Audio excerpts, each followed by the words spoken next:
ये कहानी तीन दोस्तों की है। राहुल, जो अपनी पढ़ाई के लिए शहर में आया था। नमिता, राहुल की पुरानी दोस्त, जो उसी शहर में रहती है। और पीयूष, राहुल का रूममेट था। राहुल फोन पर नमिता से कहता है, हेलो नमिता, तुम कहाँ हो? बहुत दिन हो गए यार, तुम्हारी बहुत याद आ रही थी। नमिता हंसी के साथ कहती है, ओहो राहुल, कैसी बातें कर रहे हो? मैं तो बस अपनी पढ़ाई में खोई हुई थी। क्या तुम शहर में आए हो, और कब आए? राहुल कहने लगता है, हाँ, बस एक हफ्ते पहले आया था। नया फ्लैट लिया है। और तुम बता, कैसी हो? नमिता कहने लगती है, सब ठीक है राहुल। वैसे तुम नए फ्लैट में अकेले हो ना? राहुल कहने लगता है, हाँ, पीयूष मेरा रूममेट भी है मेरे साथ। एक दो दिन से साथ में रह रहा है। अच्छा, तुम आई तो कभी फ्लैट पर आना, कुछ दिन साथ बिताएंगे।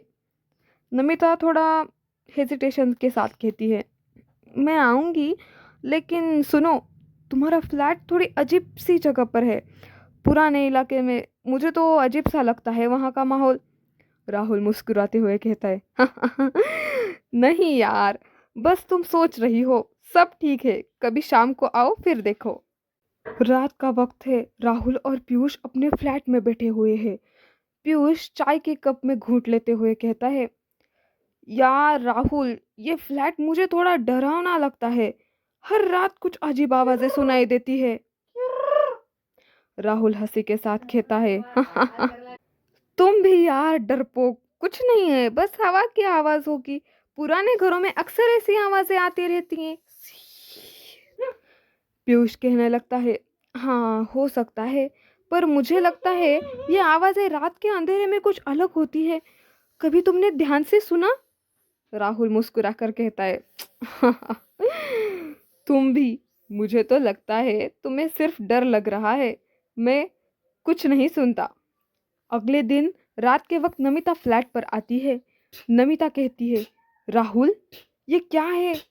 यहाँ का माहौल तो बहुत अजीब है। मुझे लग रहा है यहाँ कुछ तो गड़बड़ है। राहुल नमिता से कहता है, तुम भी फिर से वही बातें करने लगी हो नमिता। आओ बैठो आराम से। नमिता कहती है, नहीं, मुझे लग रहा है यहाँ कुछ और है। मुझे यहाँ कुछ गलत लग रहा है राहुल। राहुल कहता है, तुम भी डरपोक हो यार। ये सब ठीक है। देखो, पीयूष भी है।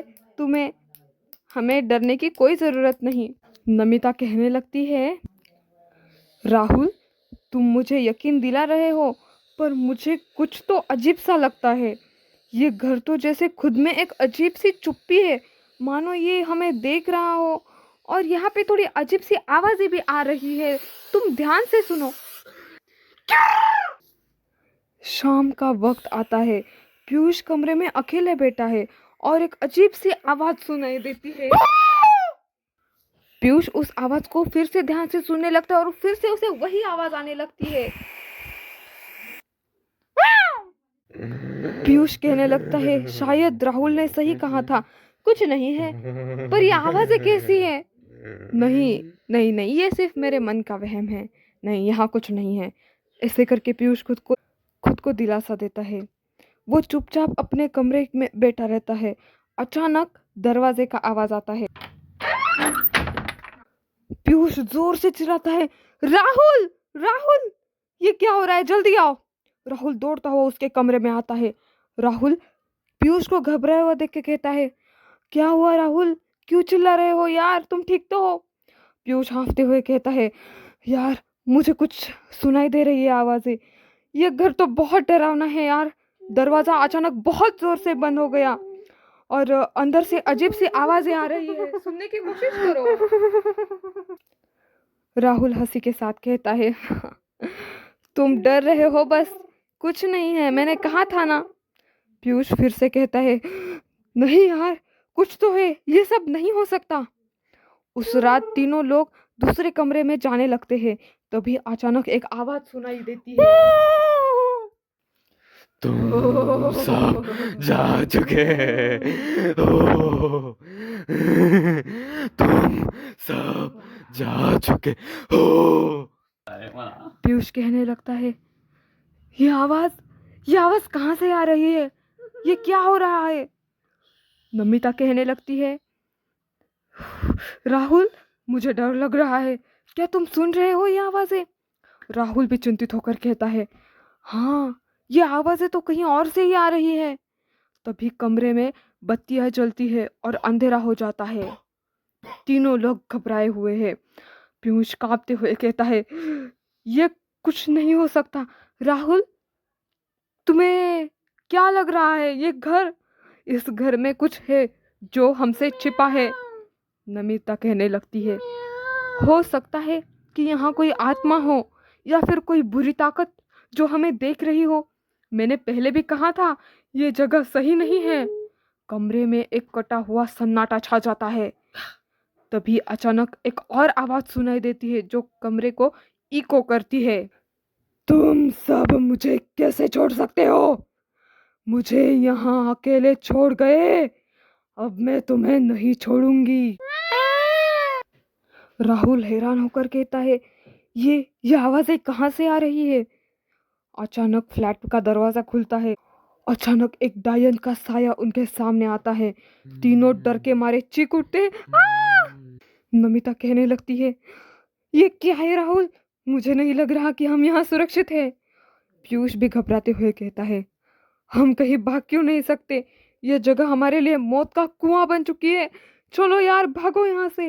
राहुल भी कहने लगता है, ये ये जो भी हो रहा है, हमें इससे निपटना होगा।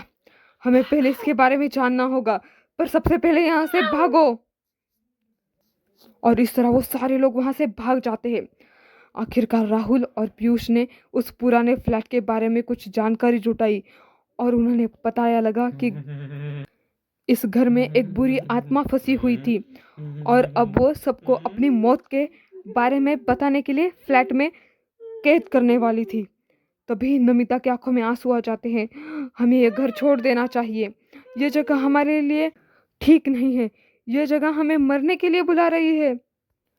और इसी के साथ राहुल और वो तीनों भी उस फ्लैट को छोड़कर भाग जाते हैं और वो शहर में दूसरी जगह पे दूसरे फ्लैट में तीनों आराम से रहने लगते हैं और यहाँ पे वो साथ में ही रहने लगते हैं।